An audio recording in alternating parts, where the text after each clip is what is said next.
I think I have to get out of my share and then hit record. Oh, you hit record, Sara, is that right? Good job. Okay, now going back.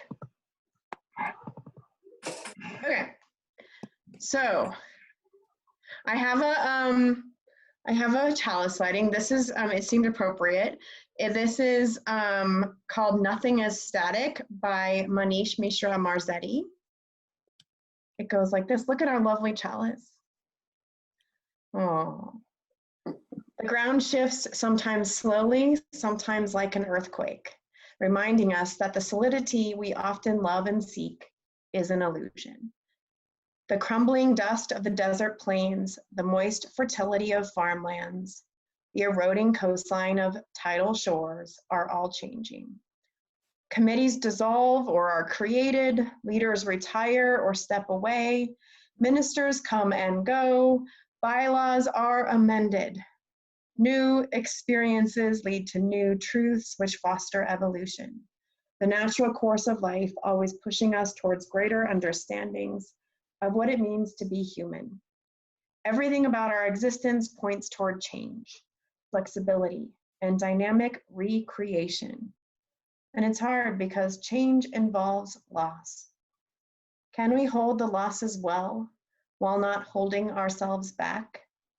The ground shifts, sometimes slowly, sometimes like an earthquake. Nothing is static.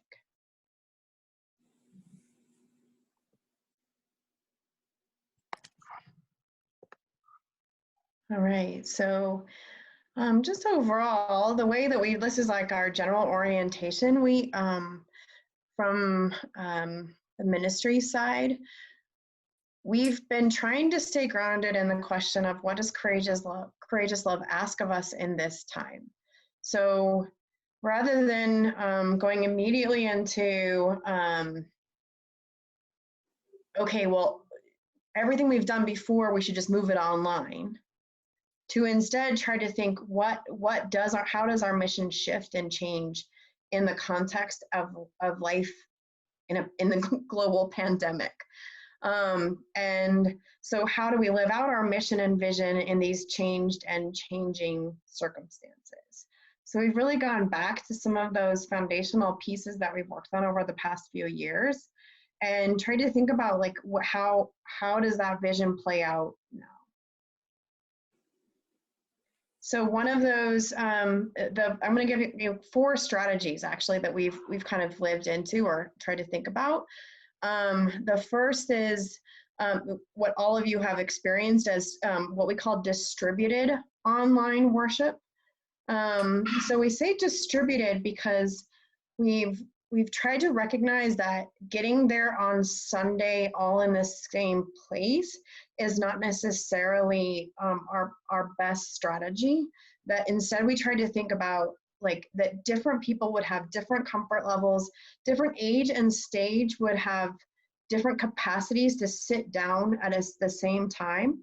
That online is not going to be the same thing as getting in a room together.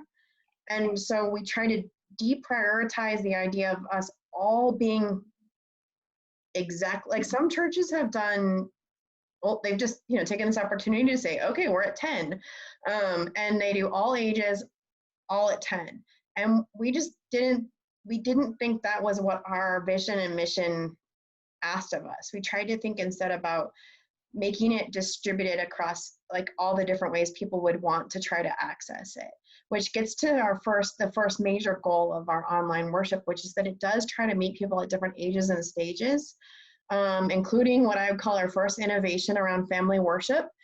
This is a little, I'm not going to hit play, I could, but this is Elle and her team. They do a 20-minute YouTube video every week. They send it on Thursday, and then it is geared towards families and kids. So that's like, you can access it anytime. And then kids have a kids check-in at 10:15 every Sunday, and it's more just a heart check-in, a Zoom check-in for families with younger kids. And then youth, age 8th grade and older have their own check-in at 11. And we've just added a 4th through 7th check-in, actually, that is during the week. So again, just trying to not just immediately say, okay, everything that we did in the building, we should move into the exact same thing just online, but to try to be more about how will this best reach folks in this environment.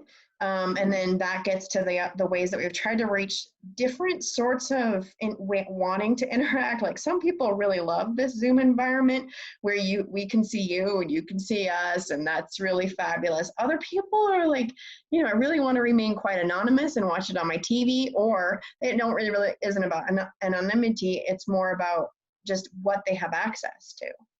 And some people are really into watching certain portions of it on a YouTube link that we email to them. So we're trying not to think about like that one of those is right, just how do we get you the content that will allow to meet you where you are, and with different ways, so that way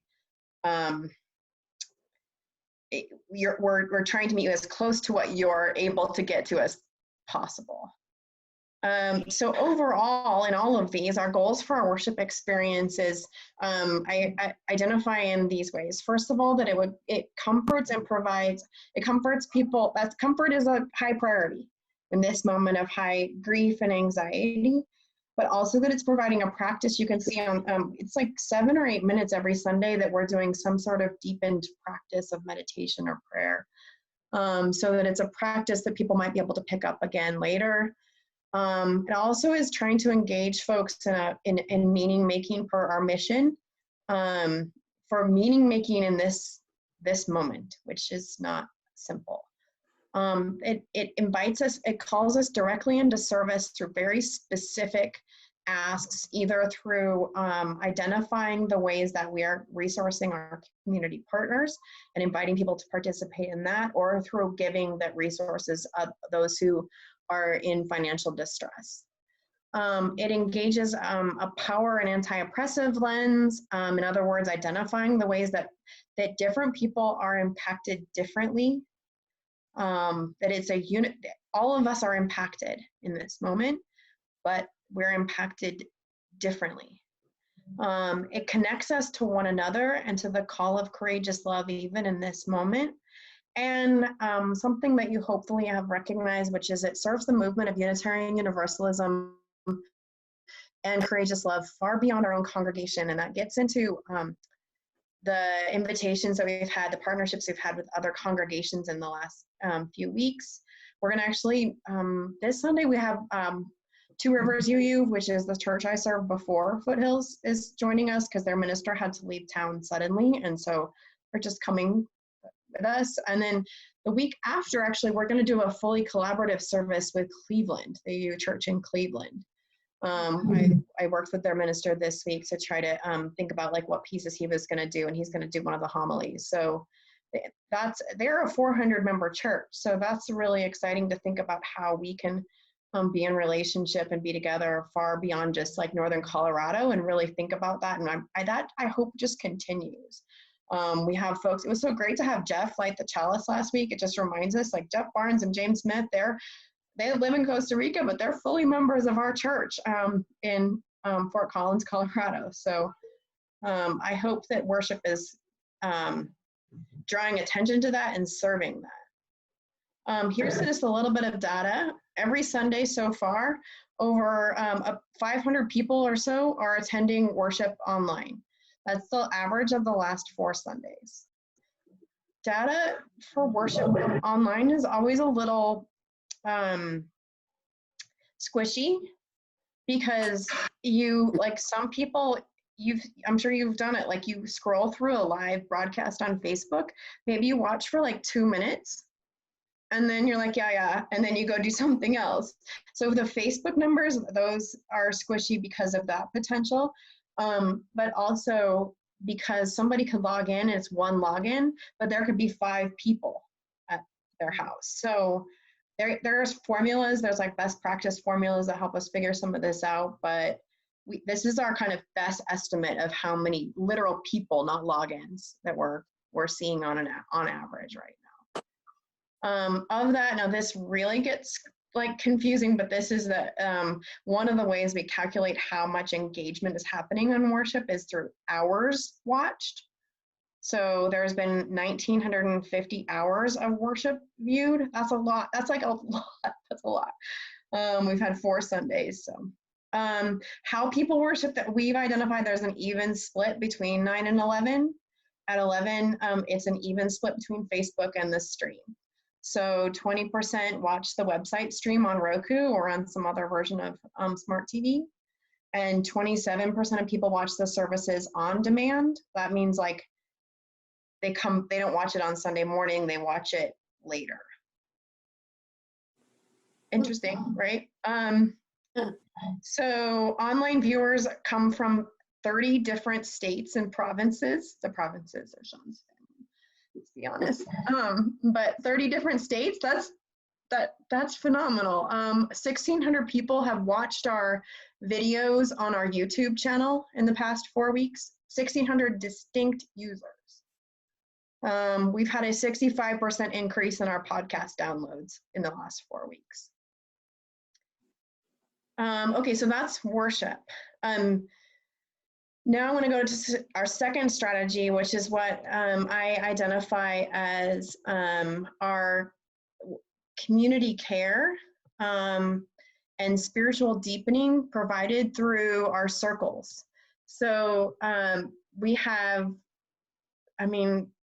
I was talking to somebody about this in the past couple weeks. It was like 2 weeks ago, and I was describing all that was happening, and they said, wait, is this a new thing just in since the pandemic? And I said, yes, it's all entirely new. So you can see a map here. It's pretty cool of the different quote unquote circles. They're not very circular, but the community neighborhoods, and some of them are very geographically dispersed just because of the ways that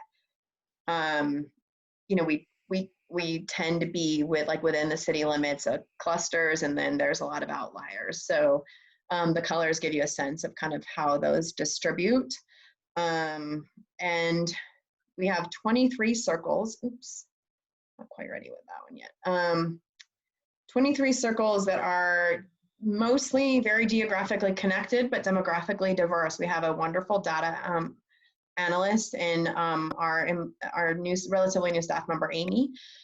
She's a GIS specialist, and so she was able to take all of our data of where people live plus their age and think about how to make the best combinations of demographically diverse, in other words, mostly age-wise, but connected geographically.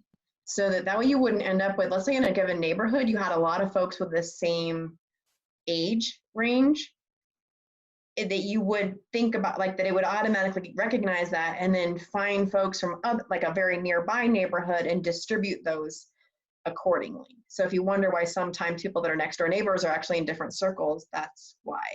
We didn't think it would make much sense if all the folks who were 85 were all in the same circle, and then all the folks that were 40 were all in the same circle, just because if we are thinking about risk groups. Now, risk groups, I feel have gotten quite complicated in the last 3 weeks, what we thought of as risky in the beginning. High risk was very age oriented or underlying health conditions.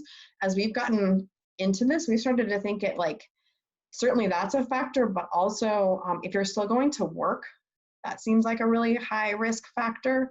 And if you're a healthcare professional, that seems like a really high risk factor. So we just didn't ask that originally, so that's not factored in here, but it's something we're really aware of. So the overall mission, some of you guys are our circle leads or support, so you've already heard this, but we've identified the core mission of these circles is to help people get connected, to build a community of care, and to grow together.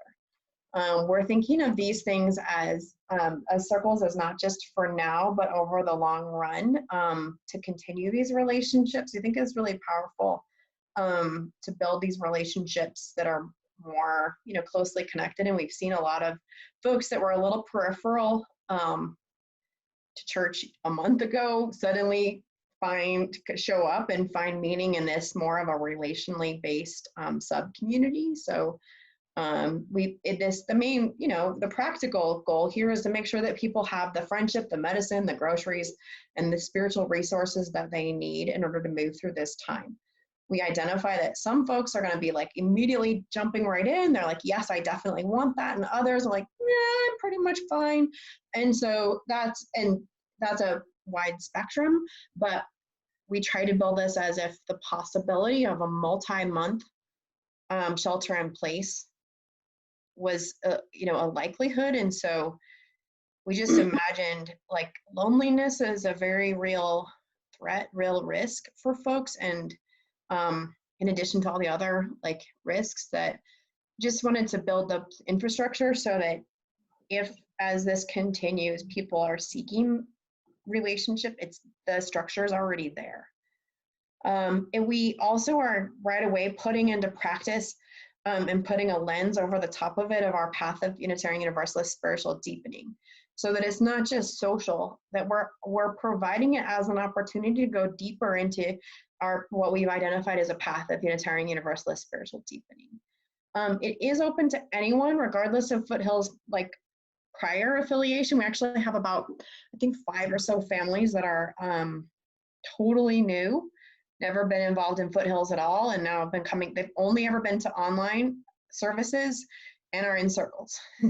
So I think that might continue. We've been talking to Colorado Trust about the circles model, and they're really excited to see about how it could be a model that is used in their community organizers' work throughout the state, because it's so trying to reach some really basic needs, but also the trauma care that we all recognize is it really important as integrated as much as groceries to be responding to the emotional and spiritual needs of the community along the way.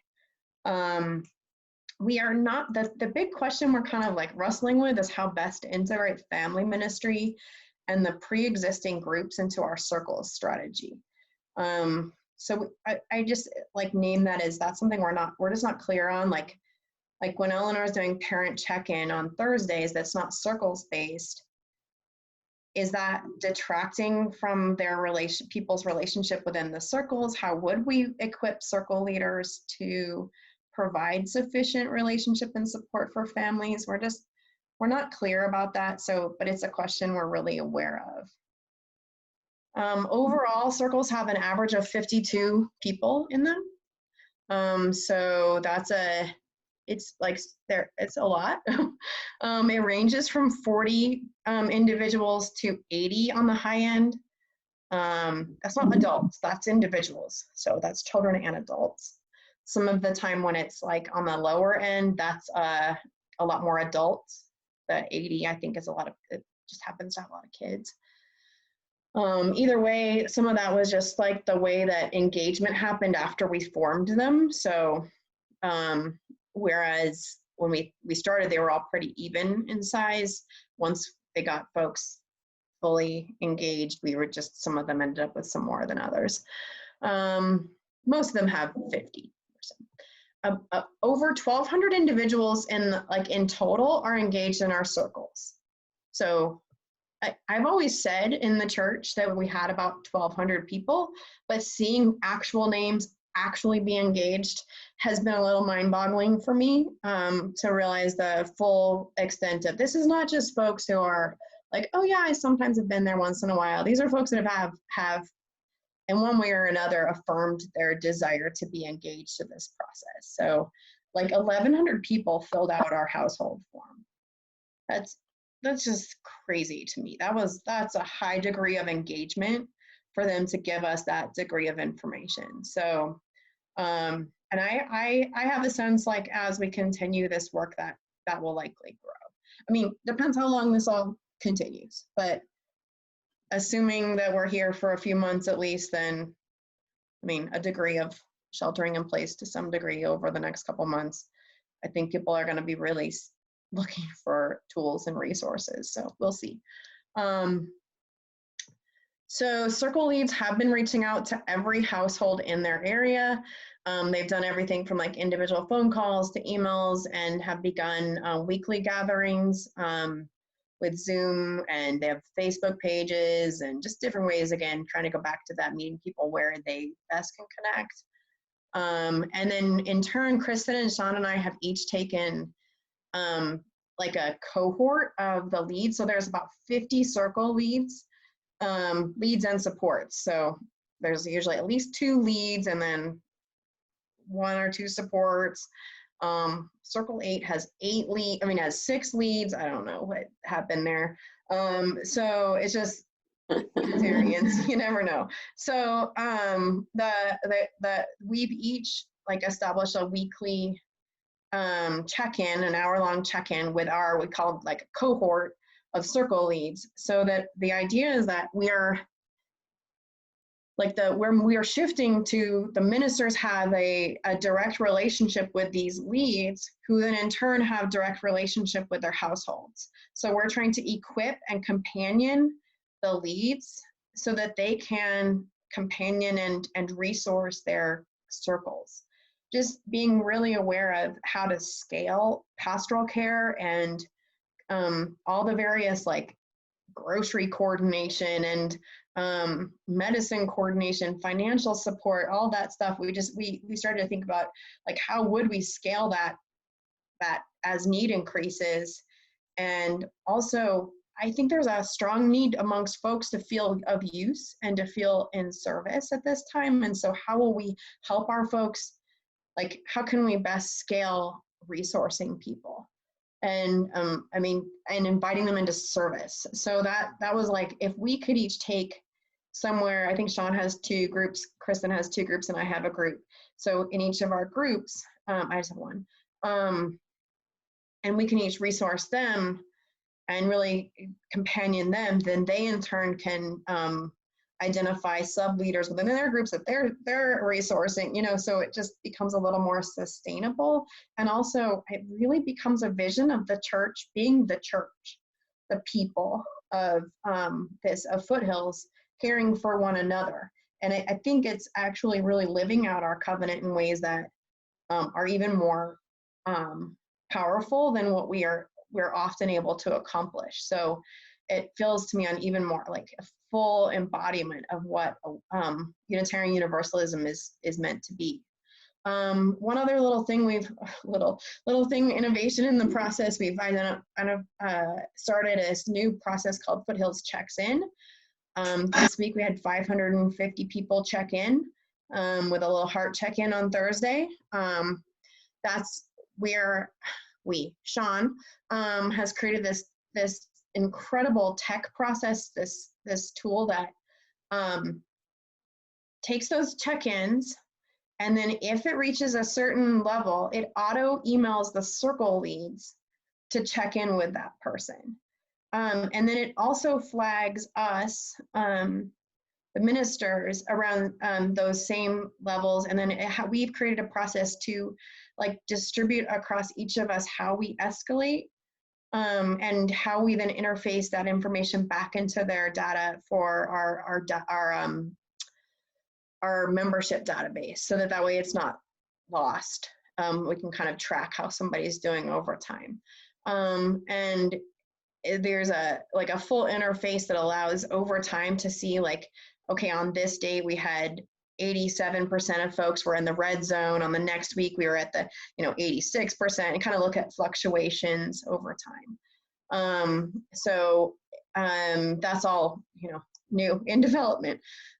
Incredible what Sean has been able to do and pull together through that. So that's strategy 2. Strategy 3 is what, look how cute.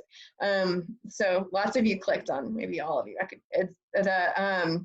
clicked on this. I put it in the Pulse this week.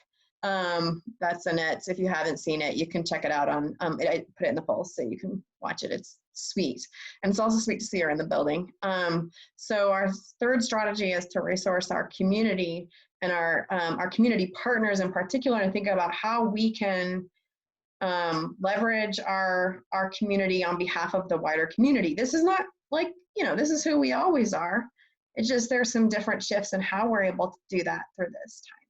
So to direct resources and support to those who are the most vulnerable, and to use this time to actually create new systems of justice. So not just that we're going to say, okay, we're going to move through this time and then basically go back to status quo, but rather to really use this time as an opportunity to think about raising awareness and building new systems for greater justice in the long run. So our current initiatives under this strategy include sharing our building. Right now it's at no cost to the Family Housing Network. We're really aware of like the potential that we may need some sustainability around that. We'll talk about that in the fourth strategy, but as of now, it's at no cost for them. And that is for families. She talks about in the video that one of those families just actually moved into housing. So we'll have another family moving in. When they move to the Sherwood house, which we think they will, we're working out with, we met with the Bohemian Foundation, and they were talking to me about the possibility of like helping Family Housing Network get more case management support. So that way they could move families into the Sherwood house, but also keep families at our house, at our building, so that way then they're, double the amount of capacity, but you can't really do that if you don't have sufficient case management. So we're thinking about how best to do that. And because we're in this big conversation with our partners around the housing questions across the city, I'm sure this will continue to be, depending on what happens with Sherwood House, our building will not go empty. We were already in conversations around how we might be able to use it before we had the idea of using it for a Family Housing Network. So it just makes it a lot more feasible and sustainable to think about it being used through a community partner that can run the program. So that I think we'll continue to look for that kind of partnership, even if it ends up being not Family Housing Networks. The second initiative, obviously, is to continue to provide our food bank, but through Courtney and Mary's leadership, that has been sustained in a different way. So to move to a drive-through site, and actually I think I have it on the next slide, but I'll say it now, which is this last time we had a record number of families, other than Thanksgiving, 130 families shopped at the food bank. We're working with the city and with the food bank and with the library to kind of raise the awareness of this as an opportunity for families, and to be really clear that there's no registration or there's no barrier. Everybody who comes gets food. So my guess is, as this continues, that I would be shocked if the attendance doesn't go up. So 130 families, remember that's like potentially 400 or 500 people actually. The third way is we have started, Kristen has convened a new coalition of immigration justice partners. Everybody from La Familia to La Cocina to PSD to Fuerza to Alianza. Like everybody who we've ever worked with that does work around immigration justice in the city, they've never really been in coalition. They all kind of like work in their own spheres. And so Kristen has convened a weekly call that is now a coalition of those folks, and doing some kind of like community building, and also caring for them in this experience, and resourcing each other. They've identified the clearest need through that process has been to create more emergency grants for immigrants that are not eligible for other kinds of aid, particularly that means undocumented folks. So through that, we've set a goal. You may have received some fundraising pleas from Patty Olson already. So the goal there is, so first of all, we've basically retooled our emergency immigration fund to administer mini grants of, I think it's $300. And we're using our community partners to make the application. So, so that, like, let's say that somebody is, let's say Fuerza is aware of somebody who needs immediate support. They fill out the application. As soon as it, because they have made the application, the person gets the grant, $300. So there's not another, another review. We're using the people who are in the coalition to make that assessment. Because it's not, I mean, $300 in the scheme of life right now is relatively small, but it also can make the difference between getting evicted or staying in your apartment another month. So far on like the first 2 days, we had 15 applicants, but they're trying to raise enough money to have serve 250 families in the next 6 months. That would be $75,000. We met with the community trust who's interested, and we're actually in the process of, we think we'll receive a grant from them to help support that, including a little bit of administrative support for us, because we've been able to basically absorb the work when the fund is $20,000 in occasional grants, but nonstop grants that are for a fund of $75,000 or more is a little more than what Vanessa can just absorb. So I think that grant will probably do a little bit to help increase her hours and also to make sure we get proper oversight through occasional CPA review. So anyway, a little nitty gritty, but all of that to say that new coalition is it's emerging, and we're also going to do some advocacy work, because I think $75,000 is piddly compared to the need.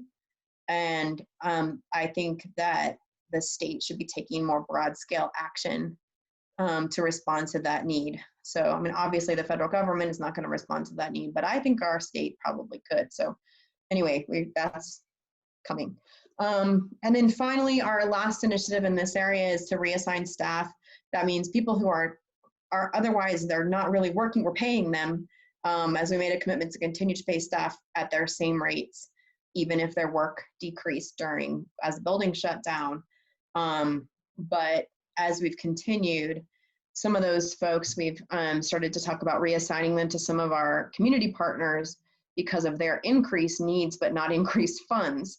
So our first one that we've started that with is Betsy, who usually sets up our classrooms on Sunday morning for kids. She's now running the mobile laundry for Homeward Alliance. So that gives them the staff that they need, because as you can imagine, they lost a lot of their volunteers through this. They have increased need, but they lost volunteers because a lot of their volunteers are in the high risk category. So Betsy has agreed. I gave them all she had the option. She wasn't required to go run the mobile laundry, but she was really eager to do that. You know, she really is grateful for the chance to be able to help out our partners. So we have a couple other folks that we're going to talk to, and we'll continue to work with David and Linda and Pam over at Homeward Alliance to help them resource in all of their incredible work. I can't imagine how stressful it must be over there. So I already told you about one of our family housing networks, Found Stable Housing. We're moving in another family of 5 this week. I talked about the food bank. We also, our discretionary fund, the results of that, we've raised nearly $15,000 to support those who are financially impacted within our community. I got my first request, so I will be distributing a little for now. I'm probably not going to directly raise any more money for that right now, because I'm not sure. The governor started a new fund that's actually raised a little over $3 million specifically under this. So I'm trying to see how that does, and are people telling me it's effective and responsive? And before I like to think about how we can raise money for things that aren't already, for gaps.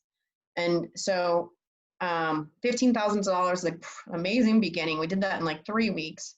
So we'll see what kind of requests start to come in. I got my first one. Also depends on how quickly unemployment claims are starting to be turned around. What I've heard so far is it's slow. So some of these can be gap gap supports for people if they're laid off. And I think I already said that. All right, my last strategy is what I've called investing in Foothills for the long haul, but also known as ensuring Foothills financial viability through all of this.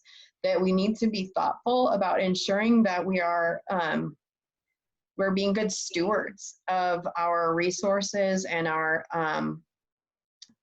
and the generosity of our congregants, and that we're being careful and thoughtful about not just making decisions that are good for now, but are really thinking about the long haul. So, and thinking about how to talk about our mission and vision and what we're up to in the middle of this time when folks are being really careful about, for good reason, about where their money goes and may have less resources than they had even just a month ago to be thinking about giving. And so that just requires some innovation and to be thoughtful and intentional about that. So I've always thought that, like, if we center our mission, we do mission-oriented work, the money will be there for that mission. So that I continue to affirm. So to try to continue to center our mission and come back to it and be clear about what we're doing and how it connects to something missional rather than just reactive, and to be innovative in how we address the institutional needs of the congregation, and to trust that as we provide that mission-oriented ministry, that the congregation and the community will respond, and that I often think of it as, like, are we worthy of people's gifts? When you think about it, like, when somebody's trying to make a decision between giving to the food bank directly or Foothills, are we worthy of a gift? And that's a bar. And so just how do we continue to be worthy of people's generous giving? And so in this little practical thing, we are going to continue to provide quarterly statements this quarter. We'd always been planning to do that, but because we have this opportunity to reach out to people and say, let's just, be clear. Do you think you'll be able to fulfill the pledge you thought you were a few months ago? Are you not? It'll help us with our planning and to make space for that. I thought the board's letter, I know Sarah's going to talk about that in just a second, but set the tone for some of that. And then also we're thinking about how we integrate giving as a spiritual practice into all those ministries I've just described, so that it's not an afterthought. It's something that we're thinking about, like, how do all of us help make this possible, make all this work that we're doing together possible. We're also creating some new funds. I talked about the discretionary fund, but also I established a Courageous Love Fund, which intentionally, like, looks at how we can fund that community resourcing component, which we've identified is about, if we ran all of those programs all year, with the staff support and the building support that we know we'll need in order to, and the food for food bank, we need $50,000 to run just those programs. So it's just identifying those as pulled out rather than, and to make sure that we have the funds available to keep those running. Sometimes outside folks are more willing to donate to service projects rather than, if you think of the church as a whole, even though I would say all of it is integrated and all certainly worthy, but and then also to think about seeking support from outside donors. I told you I had the meeting with the Bohemian Foundation and also Community Trust, and so continuing to think about how they may be willing and able to help support some components of our work as we go along. And then Sarah's going to talk about the federal loan that we move forward with applying for. That's it. Okay, that's my part. Sarah. Handing off. Okay. I'm going to keep on my screen, and then I'll just move you through this, okay? Great, thank you. So I just want to touch on 3 pieces of the board response, talk a little bit about the building campaign, some of the ways that we're thinking about long-term financial stability, and kind of within that, continuing to be a just employer through this process. So first, in terms of the building campaign, so March 1st, you probably all remember, many moons ago, We voted to instruct our architect, Peter Ewers, to move forward with final design work based on a project of with a cost of $8.2 million. Given everything that happened in the 3 weeks after March 1st, the board in its regular meeting had a conversation about how to kind of think about the building project. And what we ended up deciding was to slow down the project. That's the way we're trying to phrase it. We're not pausing, we're not stopping, we're just slowing things down to give the ministry primarily time to focus their full attention on what has to be done right now. Everything with the building project requires a significant investment of staff time, and the staff doesn't have time right now. We also felt like we really need some time. We need more information about how all of this is going to fall out to discern the best way forward on our project. So based on that decision, Gretchen and the building expansion team had a conversation with the architect, and the instruction was basically just to do some kind of minimal work through May 31st. So for the next couple of months, just to do minimal work, to not move full steam ahead on the project that we had instructed them to, but just to slow things down. Part of that conversation also involved sort of a retainer, some money because they are a small firm, and in thinking about being a just employer, they're not our staff, but they were anticipating work from us during this time. So the conversation was, let's continue, let's give you some money that is kind of a down payment on the work that you will do, but for now we just want you to do kind of minimal work.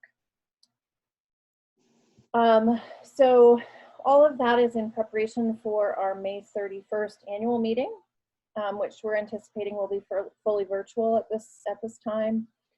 So between now and then, the board and ministry will work together to think about some of the questions that need to be thought about for the building expansion project, to kind of figure out what is the best timeline for figuring out what the appropriate timeline is, what are the conversations that we need to have with whom to figure that out, and then we will present something.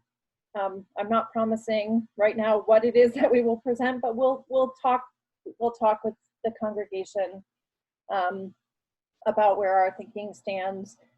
We may take another vote at that point. We may have already decided that we want to change the project. I both don't know and really have no idea right now. Okay, next slide, please. So I want to talk about two things that we're thinking about in terms of ensuring the long-term financial stability of the church. Because I just talked about the building projects, I'll talk first about the capital campaign. So just a couple of notes here. So first, we currently have about $2 million that we've received to date. We've moved that, or are going to move that soon. We've moved it into a longer term savings account so that we're accruing some interest on that money. And anything that comes in as people pay their capital campaign pledges, anything that comes in will be moved into that savings account. The main message that we're trying to get out to everyone is that while we appreciate people who are able to continue to give on their capital campaign pledges, we really want this not to be a point of anxiety for people right now. You know, we did these visits in a different world. People made their pledges under very different circumstances, and the financial landscape has shifted dramatically for folks, both in terms of, you know, salaries and employment, but also in terms of retirement accounts that they were counting on to help pay their pledges. So we want to recognize that, and we're part of the work that we'll do between now and that May 31st annual meeting is to think about how best to talk to people about their pledges, right? Do we go back to everyone and say, are you still thinking that this is a reasonable pledge? When do we do that? So those are some of the things that we're thinking, but the main message right now is just take this off your worry list. Again, it's great if you can continue to pay, but please don't let it be another source of anxiety for you. Okay, next slide. What we would like people to be thinking about is for people who are looking at their financial situation and need to make a decision about whether to pay on their annual pledge or to pay on their capital campaign pledge, a decision that most people didn't need to think about a month ago. We're really pushing the message to prioritize giving to the operating budget, right? That people's continued giving on their annual pledge, giving on Sundays to the Share the Plate, are really what people need to be doing right now to ensure that the church can continue to fulfill our vision. And what you saw from Gretchen's presentation is the tremendous amount of work that is going into ensuring that that's happening, and thinking about our vision in the biggest and boldest possible way right now. And that's the work that we want people to be prioritizing. Gretchen has done a really careful review with Jeffrey of the 2020 budget, looking for places where we might be able to reduce the budget given an anticipated potential reduction in people's ability to pay their pledges. And there've been a couple of spots where there've been some reductions made. You know, we don't have to provide food for meetings anymore. Everybody brings their own snacks. But really the vast majority of our budget pays for staffing, and we're really committed to maintaining our staffing at normal levels. And I'll talk about that more in just a minute. Again, as Gretchen mentioned, the building use costs are basically static. They're kind of ongoing because we've resourced our building to Family Housing Network. So the kinds of costs that might be reduced if we really were totally not using our building haven't actually gone away completely, right? Because we're still paying utilities and things like that.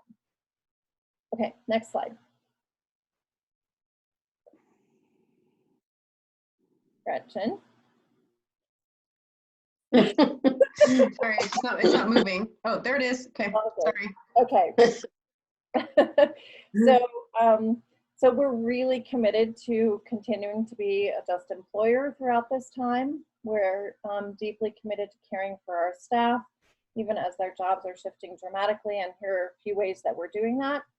First is a commitment to maintain full employment, to not cut anybody's jobs, to not reduce anybody's hours. That feels really critical right now. Second, to prioritize the physical and mental health of staff. And here are some of the ways that Gretchen is doing that. They're meeting more regularly. The first week after we went virtual, I think you were meeting every single day, maybe even the first 2 weeks, every day staff meetings. Usually they meet once a week. And maybe now you're down to 2 or maybe even 1 at this point. But anyway, meeting more regularly, really touching base with people, providing time in those staff meetings to that's explicitly about sharing and supporting each other, and being really clear with all of the staff that their mental health and their family's mental health takes priority over their church work. So, and the third thing that Gretchen talked about earlier is giving staff members whose church jobs don't translate into the virtual environment, or whose church jobs translate some, but not for their full amount of hours, giving them the choice to redeploy to working directly with our community partners, which I think is fabulous. One of the ways that we are anticipating being able to meet those commitments, in particular the commitment to maintain full employment, is that we have applied for financial support through the Federal CARES Act. So the board voted on April 5th. Is that a week ago? Anyway, we voted recently in this month that we're in now, which is April, to temporarily suspend. We have a board policy that lives in our policy book that requires that for the church to take on any debt, we go to the congregation. So it requires congregational approval, and we voted to temporarily suspend that board policy given the current situation. The feedback that I've gotten from the letter that went out describing that has all been very positive. I haven't seen any pushback on that, so that feels good. So what we've done is we've applied for a loan of $110,000. That loan is specifically targeted at meeting payroll expenses. And the way that the loan is structured means that all but $29,000 will be forgiven completely. We won't have to pay back. And we anticipate that the reductions in the annual budget that I talked about earlier, the relatively small reductions, will cover repayment, or we'll be able to, it feels like a small enough amount of money that we'll be able to cover that. Can I just clarify a little bit on that, Sarah? Yes. Or just add to. So first of all, we were advised by the UUA and kind of other church best practices to think about projecting a budget with a 20% reduced income. And that was just like, I don't know why. Somebody said like 20% loss of employment. Now, it's all like, who knows anything about anything? Who knows how much this particular crisis will impact Fort Collins? Who knows when we'll recover? Who knows any of it? But that was just the advice, is 20%. So when we did that, that was like, we ended up with a deficit of like $140,000 this year. So this almost exactly covers that. So that was nice. That just happened to work out. And we're kind of trying to think how, again, that's the part that I was talking about how can we be creative about how we raise money, so that way we don't end up with a gap. We do have a little bit in cash reserves, but not a ton. And then in terms of that forgiven piece, well, I mean, this is paid back. So first of all, it's paid back in a year if we have to pay back it, like, so we have a year with no payment. So the best case scenario is we never need any of it because our funding continues pretty much as it is. The middle ground is like, oh, well, it decreased somewhat, but we never had to cut any staff. So this allows us to keep going. And in the meantime, we didn't use all of it. And so that $29,000 is already there. Worst case scenario is we have to figure out how to pay back $29,000. It will mean it's not nothing, but we have cash reserves that if we had to, we could use. We have about $100,000 of cash reserves that we could use if we had to. So it's again, not a huge risk to take it. And it definitely is, our best case scenario is it actually has the potential to be an influx of money, right? Like if all of it is written off and our income doesn't reduce in the amount, the worst case projections, that's our best case. Now, I mean, again, 3 months, we'll know a lot more from now. So hopefully that made sense. Okay, so that's it for me. So now we can just move into questions, feedback. We can take off the screen sharing and see everybody's lovely faces again.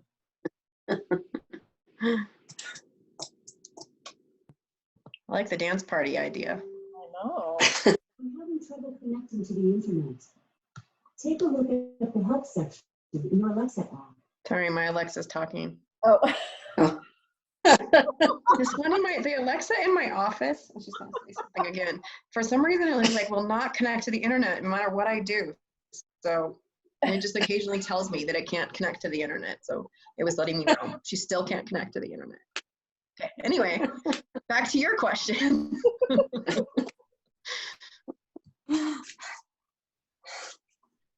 So I can start with a question. I actually have a question about the coordination with other churches on Sunday. How is that happening? Is the UUA connecting smaller churches to bigger churches? Are you reaching out to random churches? No, well, as true as for Foothills, on the UU, just general UUs, but also ministers, especially, like, groups are exploding. There's like so many groups for UUs trying to respond. The UUA has been amazing at reaching out and responding. But so then I just posted somebody wrote on one of the sites, that first one that we had, the Kentucky one. She said, I don't know what to do. No one is able to lead worship. We don't have the tech. And I said, well, do you want to just come to church with us? And so she was like, that would be awesome. And I don't know her at all. And so she invited them. They were excited. And then I just wrote to every site I could find, hey, we had this great experience.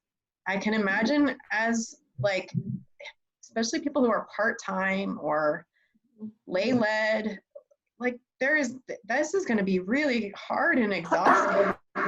And so if you ever wanted to join us, we'd love to have you. And if you have a minister that would like to do a piece of the service so it feels more like your church, we'd love to make that happen. And so then right away I got that next one, Caitlin, that we had last week. And then I got a message from Joe Cherry, who's the minister in Cleveland, that he would love to bring his church this next week. And then I actually got an email from the minister in Two Rivers, she's just like on her way out of town for an emergency. And she said, my church is coming to your church next week. Like, okay, well, sounds good. I mean, I just can't imagine how we're barely figuring it out. And we have all the stuff, we have Sean, like, like how people are pulling this off every Sunday. And also, why would you? Like, why do we need to do that in this moment? I've talked to a couple of folks we're just thinking about how we could guest in each other's, like, I'll record a video and then it'll be ready. And then if other churches wanted to have me show up in their worship, it would be done. And it's like, why wouldn't we do that? We get a chance in this moment to like expand people's sense of Unitarian Universalism and all that's happening, and to connect each other across the US and beyond. It's such a cool opportunity. So no, I just posted a message, and then people have been reaching out to us, and Sean and I both we really have that orientation of how we could be a resource. So I knew when I was making the offer, he'd be all about it. And I think Ogden is joining us next week too. The church in Ogden is joining us on the 19th. So, because it made me think of, he's been doing his own outreach. We think we should do more explicit outreach. We did reach out to people in our area, Northern Colorado, Wyoming. Sean did a consult with folks in Casper, kind of help them get going. We haven't had any takers from our most immediate area yet, but I mean, I don't know.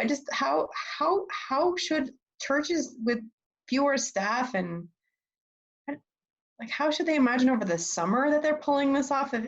Now, we don't really know how long it's going to go on, but I have been kind of planning like the large group gathering, which anytime we get together is going to constitute a large group, that's potentially fall. Or longer. We just like, maybe we'll get together and then we'll have to go back to online, or so I don't know. And so that's like, I think about like a lot of those churches, they barely pull off summer anyway. So it just seems silly to not invite each other, and also to think about how we could help each other. So I think it's emerging. It's been lovely. Yeah. Yeah, I was thinking that some of them might continue to come to the services. Yeah, I think so. And I think that like Caitlin, she just had a baby, so that was part of why she needed some help. Is she's just on maternity. She's just like 2 weeks ago had a baby, and so she's kind of supposed to be on maternity leave. And so she and I talked a little bit about the potential that they'll come back again.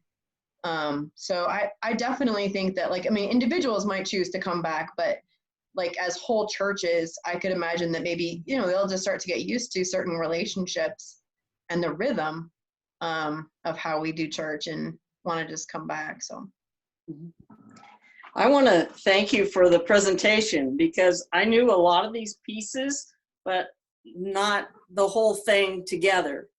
It's very impressive. And I've often said that I feel so lucky to participate in such a great church. It's just amazing to me what you all can do and what we can all do together.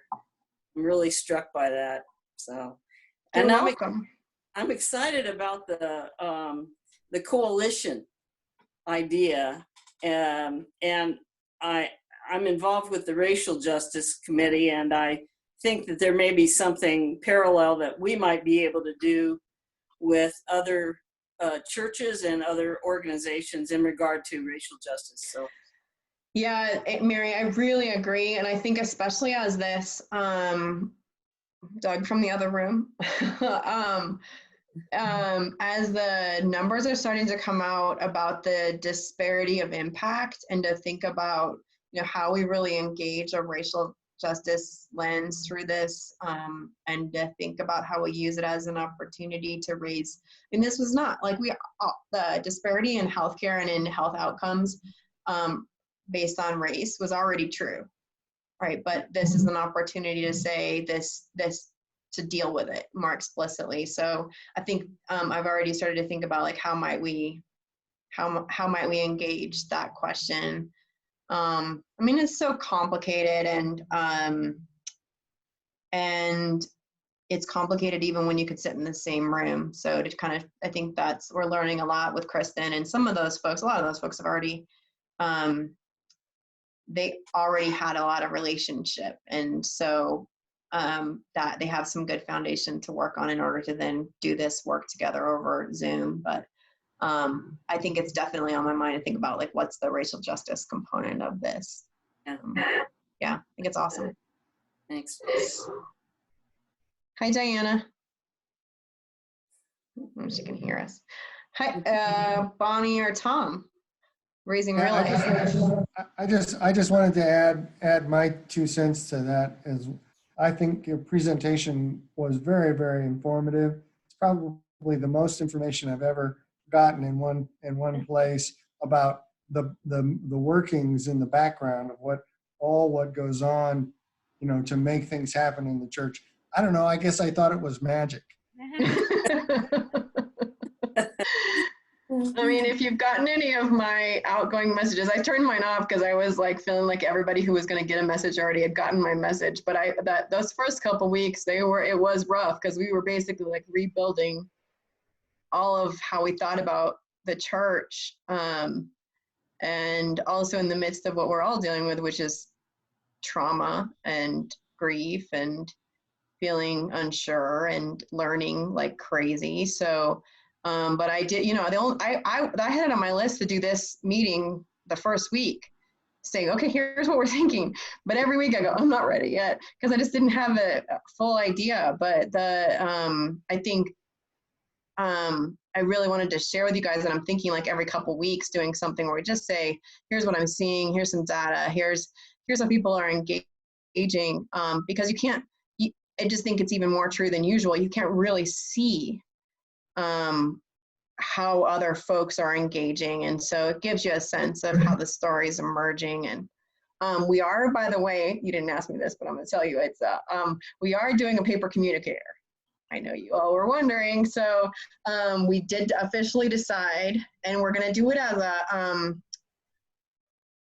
Bonnie will appreciate this. If somebody was going to come across this in the archives 50 years from now, what would we want to tell them about how we were responding to this time?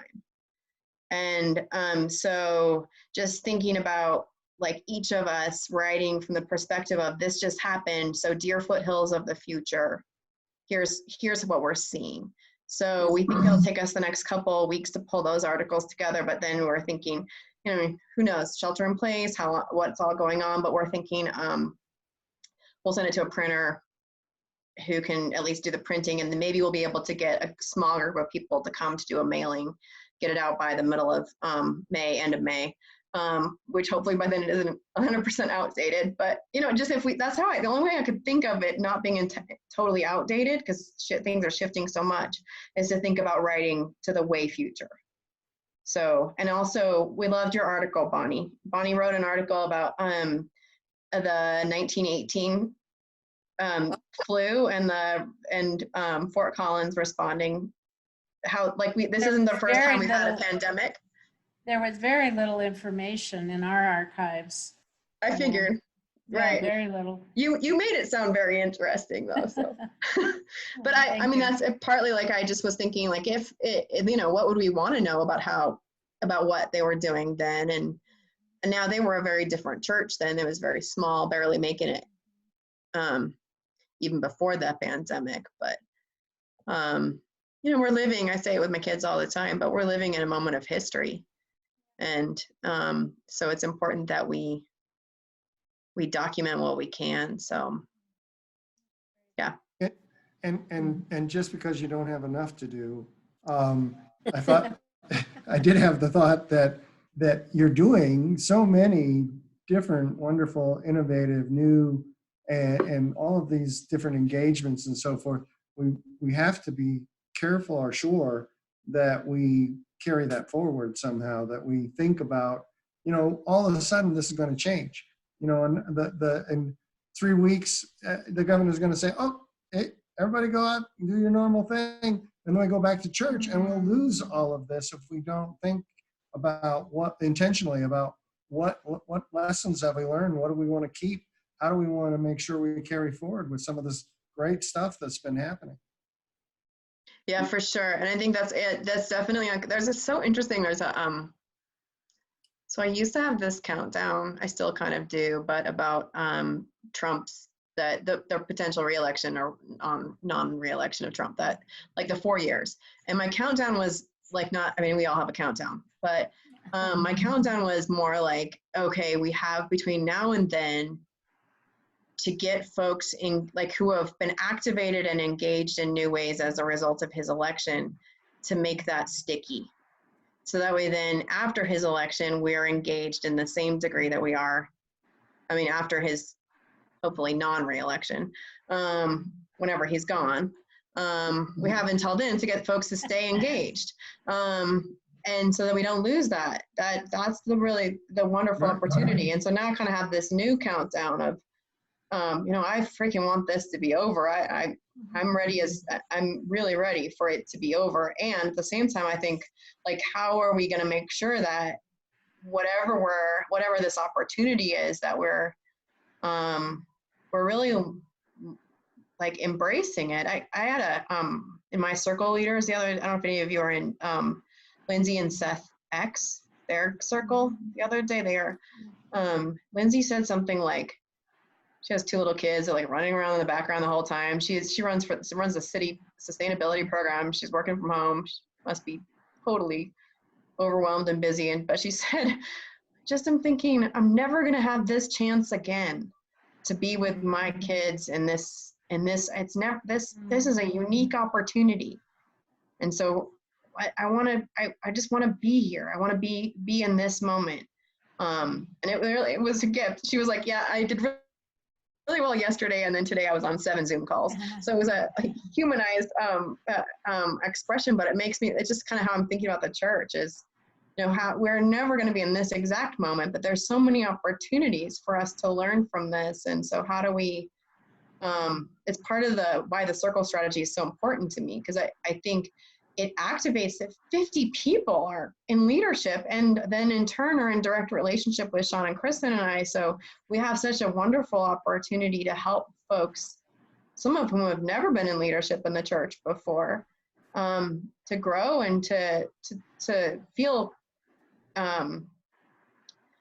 responsible, to feel like it's their church in new ways. And that's so awesome. And in turn, that then they get to organize and, like just even to know who's all in your neighborhood, who lives close by, how are you each helping each other? How could you help each other even beyond this? We went and got groceries for somebody in our circle last week, Carrie did, and there's just like no reason why we couldn't do that outside of this time. I bet there's needs that we could help each other with more often within a circle. So anyway, on a regular time. So that's a small thing. But yeah, Tom, I think it's definitely like, it's the big question. Sean said he hopes we take a full month after whenever the ban's lifted before we fully go back. That we take a full month to really discern and distill, like, what are the things we want to go back as it was versus pick up new. So that's, it'll take a kind of, that's just, we don't even know. Because I think it's going to be so I'm on these weekly calls with the governor. He's convened clergy calls once a week, and it seems pretty clear that faith community. I think one of the reasons he's doing it is because it's going to be a long time for faith communities. Same as like live theater or concerts or a year. I think it's true, Glenn. I mean, I think it's possible that it could be a year before we're really back on Sundays, because he says it's either like, and he said it like on one of our earliest calls in ways that I thought was like, it's a little early to say that, but it was what we all were thinking, which was that we can't get back together and on Sundays until there's either a vaccine or a treatment. Right. Well, I was like, anybody who knows anything knows that's a year off. I mean, maybe there'll be a good treatment before then, but a full vaccine that's a long time. So he said that early, and I don't know. It maybe for all those smaller churches that's not as daunting. But I think, okay, even if you're in a small church, let's say you have a 50-member church, you're probably all of your members are over 80. Like, just that's realistic. And so, like, what does it mean that let's say you have a gathering of 50 people? Even that seems like way too risky.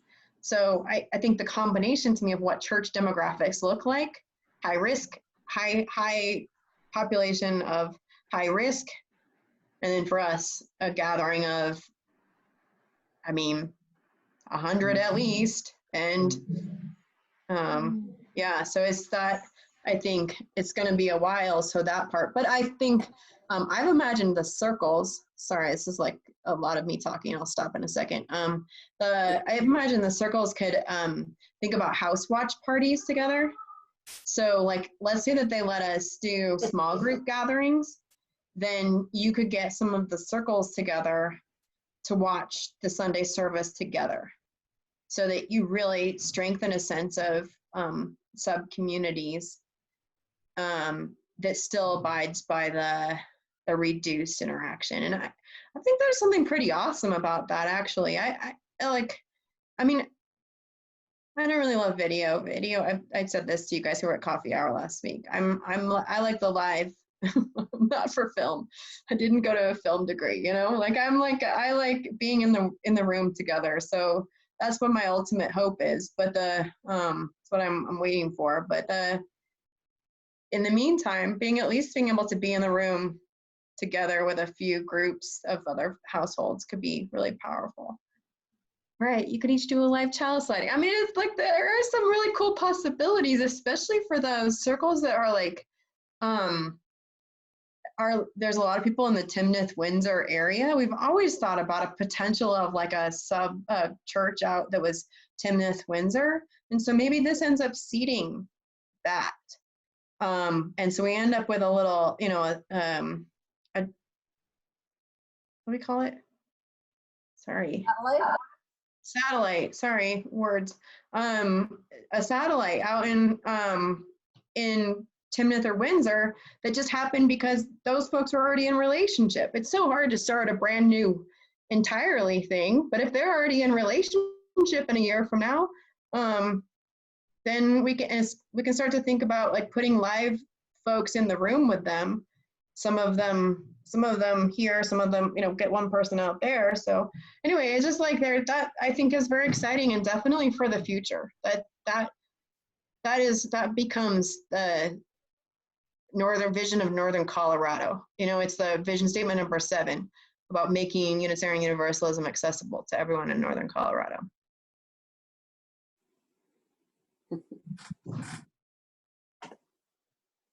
Other questions? Sorry, those are my children. Can hear the crashing. At first, I have a quick question. Yeah.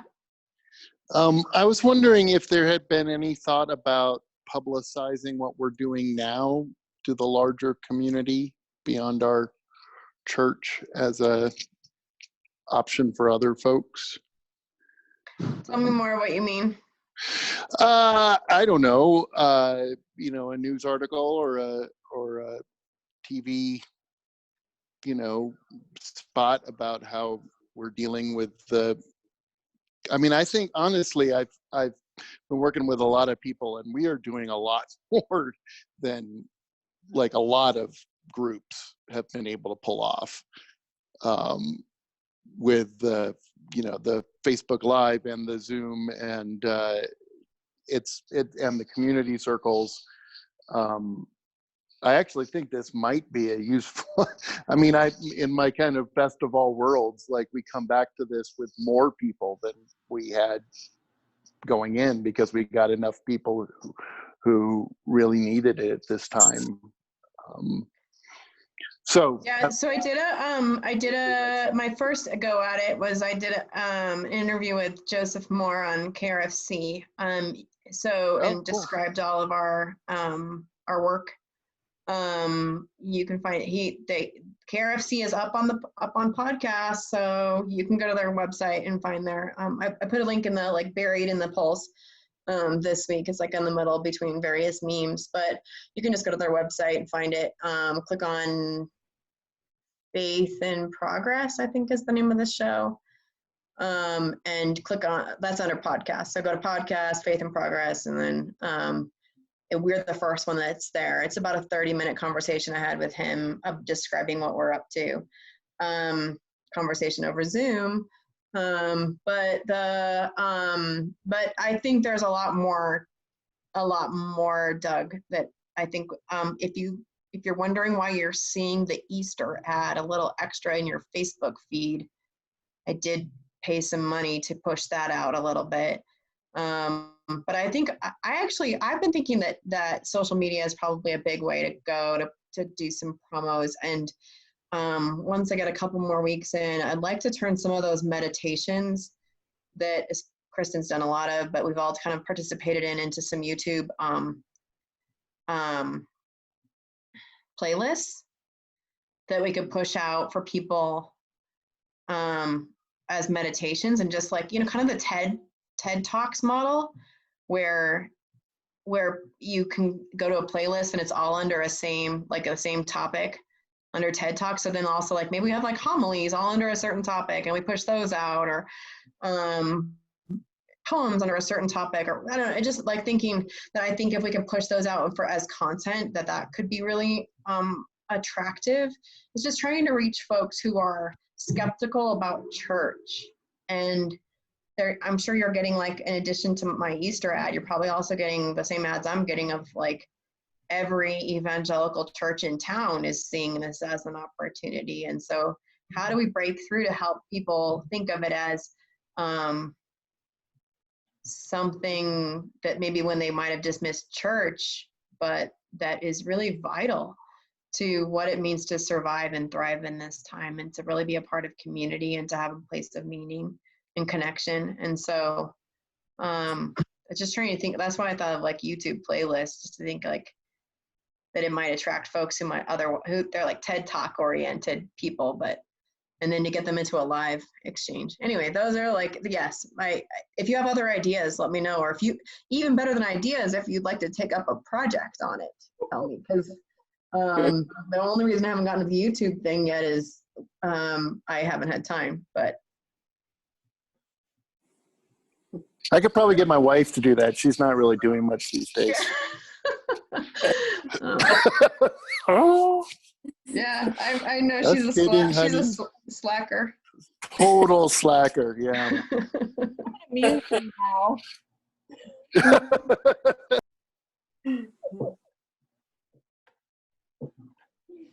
Any other questions, comments? All right.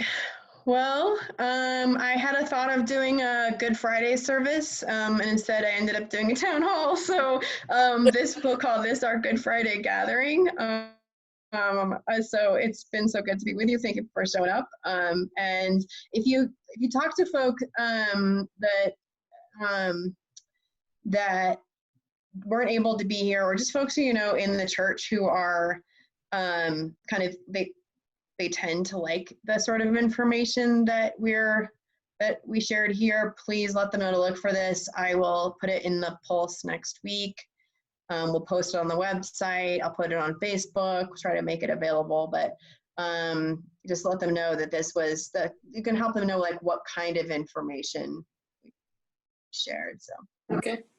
Thank you. yeah, thank you guys. Thanks for being here. I'll see you for Easter. Don't forget, don't forget to wear hats. We're gonna have a moment where we're gonna see your hats. So if you come at 9, whatever hat you got, it can be a bonnet, it could be a top hat, it could be a baseball hat, whatever you got. Be creative. Nice. Okay. Okay. Bye, everyone. Bye. Bye.